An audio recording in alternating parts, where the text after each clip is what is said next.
Hello, আসসালামু আলাইকুম। এটি হচ্ছে একটি হাওয়াই Y719। এই ফোনের সমস্যা, কমন একটা সমস্যা, নো সার্ভিস।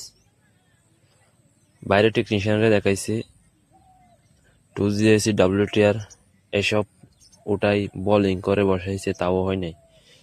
এতে দেখেন, বাইরে টেকনিশিয়ানদের দেখাইছে নেটওয়ার্ক আইসি টিন কাটা। এটা আমি নেটওয়ার্ক আইসি 2GICর বোল্ট, তারপর 4GICর বোল্ট, WTR এ বোল্ট, পাসিং এগুলো চেক করে দেখলাম যে এখানে ঠিক আছে। এটা মূলত সমস্যা হচ্ছে লজিক থেকে। লজিক থেকে মূলত সমস্যা। আমি কি করব এখন, এই যেখানে আবার লজিকের উপর থেকে একটা লাইন আছে, ওইটা দেখে একটু স্টিচ করে এখানে লাইনটা নিয়ে এই লজিকে লাইনটা টেনে জাম্পার করে দিব। অবশ্য আমি এটা এখানে ছবি দিয়ে দেখিয়েছি, আপনাদের যারা দেখার দরকার আছে। Y719 অনেক ফোনে এরকম জাম্পার করে দিলে নেটওয়ার্ক চলে আসে, নো সার্ভিস সমাধান হয়।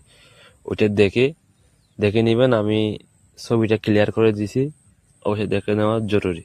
আপনার যদি উপকার হয় অবশ্যই দেখে নেবেন। এই যে দেখেন নেটওয়ার্ক চলে আসছে, এখান থেকে এখানে জাম্পার করে দিছি।